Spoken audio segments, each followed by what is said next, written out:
pagsasaya sa iyong kadakilan. At walang hanggang pupurihin ang iyong banal na ngalan, magpakailanman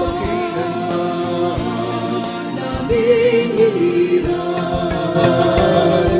Wagas na pag-ibig sa Kanya'y alay, tanging sa Kanya umibig ng tunay. At huwag nang humanap ng ibang pag-ingat, pagkat siya'y sapat at walang pagkukulang.